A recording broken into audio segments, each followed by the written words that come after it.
Marketplace is supported by Putnam Investments, celebrating over 70 years of service to financial advisors, their clients, and institutions worldwide. Putnam Investments, a world of investing. Produced in association with the University of Southern California.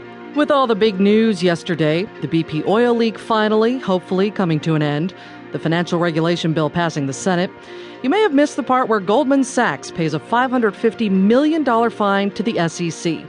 Sounds like a lot, but for Goldman, it's not. From American Public Media, this is Marketplace. Marketplace is supported by Reputation Defender, helping doctors, lawyers, and small business owners monitor, protect, and improve their online reputations. ReputationDefender.com/market.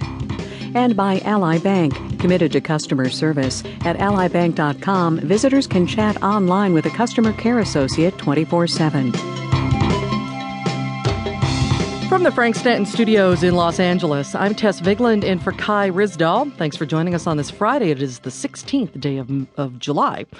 The Securities and Exchange Commission accused Goldman Sachs back in April of selling mortgage-backed securities to clients and not disclosing that those securities were designed by a firm that wanted them to fail.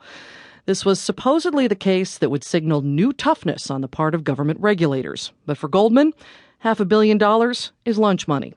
Marketplace's Jeremy Hobson has more from New York. If the stock price of Goldman Sachs is any guide, then the investment bank definitely came out on top. Despite today's sell-off on Wall Street, Goldman shares are up. Securities lawyer Bill Singer doesn't label Goldman a winner, but he doesn't bestow that title on the SEC either. The SEC got the largest settlement in the history of that regulator, which was $500 million. But that has to be viewed against the size of Goldman Sachs. It's a company that handed out $16 billion in bonuses last year. All Goldman had to admit to in the settlement was that it made a mistake, no admission of fraud. Admitting to a mistake is still admitting to something. Elizabeth Nowicki is a former SEC attorney who teaches corporate law at Tulane. If a case is truly weak, a case being contemplated by the SEC, there's not going to be any sort of admission by the settling party. And Fordham University securities law professor Steve Thiel calls the settlement a great deal for the SEC. Anybody who thinks the SEC didn't get very much has a pretty low opinion of $500 million. Now, the SEC didn't destroy the firm, and the SEC didn't force a departure of the chief executive, but that's not the SEC's job. And the settlement isn't necessarily the last word on the matter. There is still the possibility of criminal charges, and some on Wall Street suspect management changes ahead as Goldman tries to repair its reputation. In New York, I'm Jeremy Hobson for Marketplace.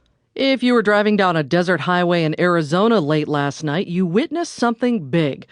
No exploding cacti or anything like that, but the State Department of Public Safety shut off all its speed trap cameras at 11:59 p.m.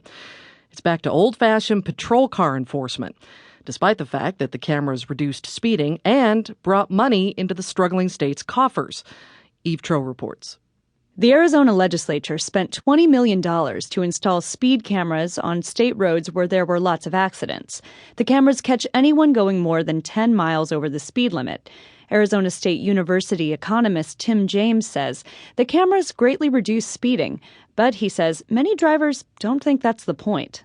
There's always a perception that really what it's about is not trying to control people's behaviors, but it's a program that's always driven by revenue generation. James is from the UK, where speed cameras have been widely used and disliked for years.